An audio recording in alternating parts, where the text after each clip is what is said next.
Two men journey to the bars and restaurants of Scandinavia to find amazing beers, always with the same question. Hey, what's on tap?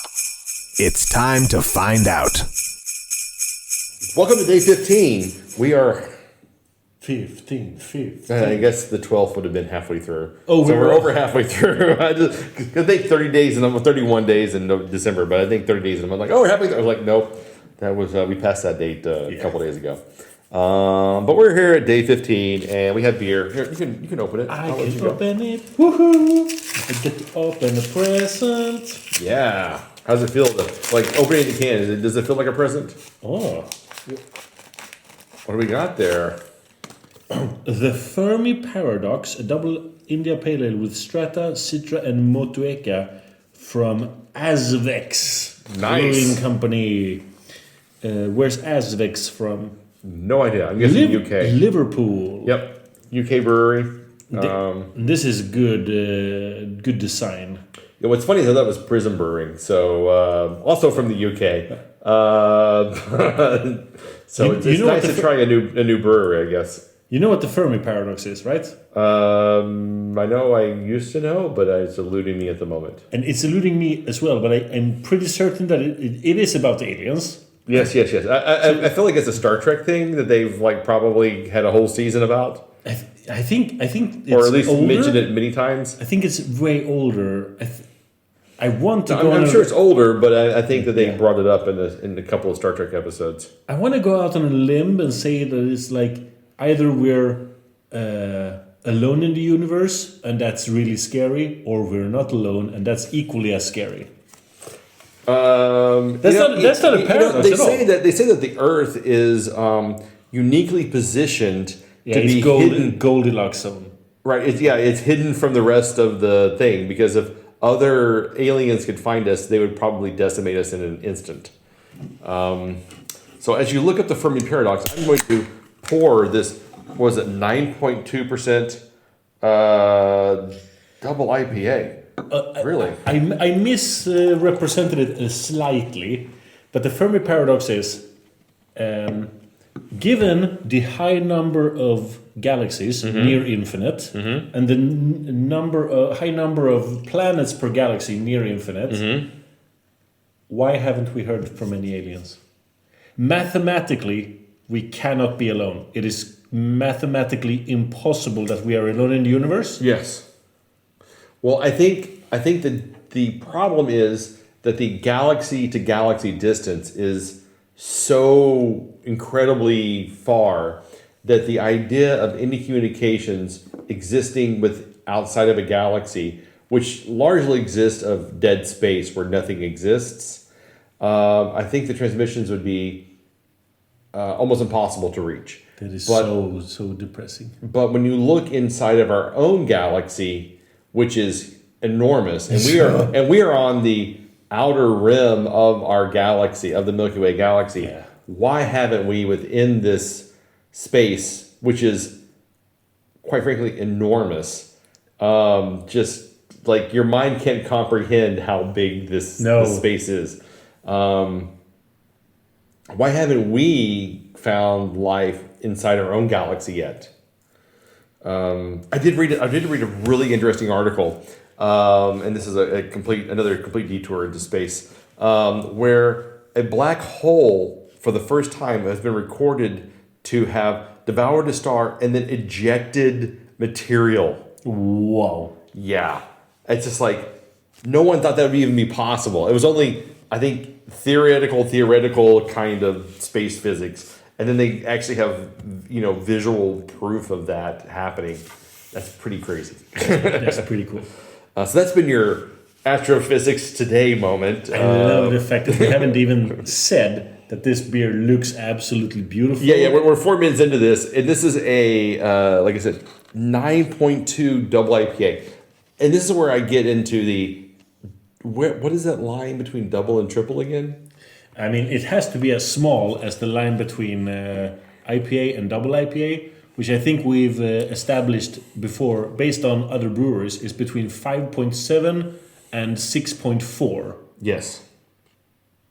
That's an IPA. I think triple hits, I think you have to be over 10. No. 10 or above. I mean, if a double IPA can be 6.7 and a session IPA can be 5.7.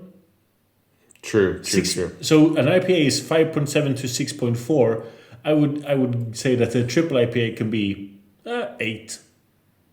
7. I don't know. I think triple IPA starts at 9. 7. I think triple maybe IPA 6.9. I think triple IPA life starts at 9. I like the fact that double IPAs would only be between 6.7 and 6.9. I like to think it's factors of 3. It's all made up. So session goes to 3 to 4%. IPA goes from but that's your 3 your to 4 opinion, to man. like 6%. And then double IPAs are like 6% to 9, and then 9 and above is triple. But I mean, I don't think that's the BJCP standard. We've seen a commercial session IPA. It's 5.7. Yeah, that's ridiculous. That's just It is ridiculous. This smells so good. It getting a lot of. It does smell really good. I'm getting a lot of grass. Oh, a lot of grass. Pine. Pine, yeah. And what do we say the hops were? You mentioned them earlier. Yeah, but, front of the can. Front of the can, right in the front.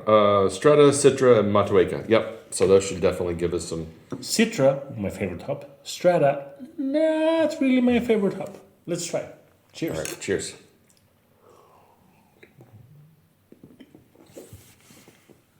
Again, that is a really beautiful balance of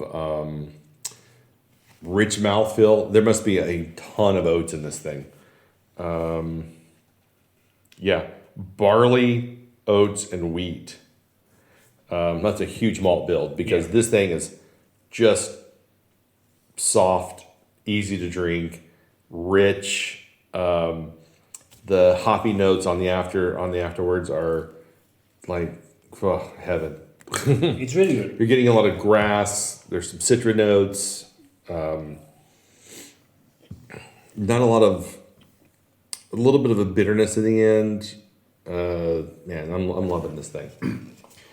The beauty of the can is on the left side of the logo and name, it's just pure black label. Yeah. And on the right side, there's like this faded alien head. In its eye is reflected the glow. The earth. Tell us. Nice. It's coming to destroy us. No, it's coming to greet us with open arms. But it looks terrible. We're just prejudiced. Sure, that's what it is. It's totally coming to destroy us. It's going to destroy us. Like Get weapons immediately. There's nothing but malice in that alien's face there. The small section that we get. I'm reminded of Orson Welles'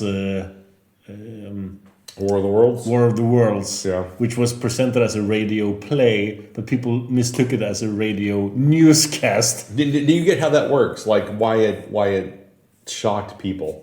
But it was meant to resemble a newscast. It was meant to resemble a newscast, but it only works because commercials. Because the way the commercials work were, oh, we're going to cut to commercial now, and then blah blah blah, and then people are like, commercials, turn into another radio show, and it's like, wait, what's happening? This isn't supposed to be like this. Isn't a radio. This isn't like Weaves and Euster, and it's not like Amos and Andy, and it's not like Lowell and Hardy and whatever those other Abbott and Costello. This is like presented as a real newscast. You were meant to tune into it mid-broadcast. Exactly. So now the aliens have crossed over across the Delaware. If you started with it in the middle, like at the very beginning, you would not have fallen for the whole thing. The idea was you were listening to your other like Lawrence Welk soft music listening show, and they went to commercial, and you're like, well, what else is on the dial? And you turn over, and then suddenly there's this story of an alien invasion happening. And you would hear the tripod aliens have just crossed the Delaware River and destroyed. Like, whoa, what's happening? Exactly. I get it. So that's why it worked and it spooked people. So equally, there was a 90s TV show called Ghost Watch. Oh. And this is a really, really great show. I've seen it twice now, and it works exceptionally well. So what they do is it's kind of like a news talk show, where the news talk show is like, oh, we're gathered outside this house, and there's all these people, and you see the cameras, and you see the news stations, and they hired the most prominent news talk people on television to host this show.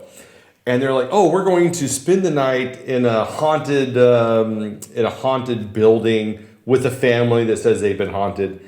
And then as the show progresses, it just becomes like, oh, okay, that's kind of weird. And then, oh, that's a lot more. And then suddenly it just goes into mass chaos. The building is in disrepair. The television studio also starts becoming inhabited by the ghost.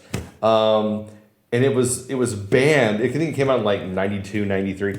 It was banned for like 10 years from the BBC because, again, it caused mass hysteria within but it was like, when you watch it, you're like, this is really beautiful. They've really captured the zeitgeist and really figured out how to, and it still works to today. So Ghost Watch, if you find a copy, I would highly recommend it.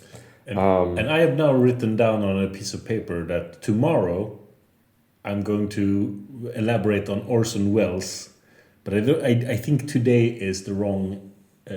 Well, tomorrow we'll really get into the Magnificent Ambersons and how he was really robbed of his final release because of studio control, because of the failure of Citizen Kane.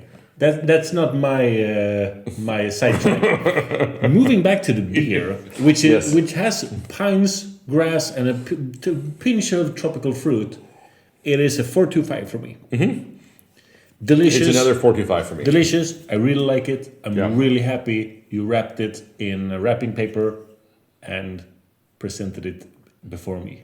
Yeah, I'm really happy. It's a really, really good beer. I'm scared to jinx our Christmas calendar at this point, but it has been the best calendar of all time, except for the Crooked State Pilsner I brought. You know what? The Crooked State Pilsner, you keep slagging on it, but it was not a bad beer. But it's hard for, like, how often, like, unless you're getting like a Suarez family Pilsner, exactly, or you're getting like a super high rated Pilsner. I mean, it's just hard for Pilsners to get above a 3.75. Apart from that one, we haven't had a single rating under 4.2. I don't see that changing for the foreseeable future. Oof. All right. We'll see. Let's see what tomorrow brings. Let's see tomorrow. Keep drinking, you dum-dums.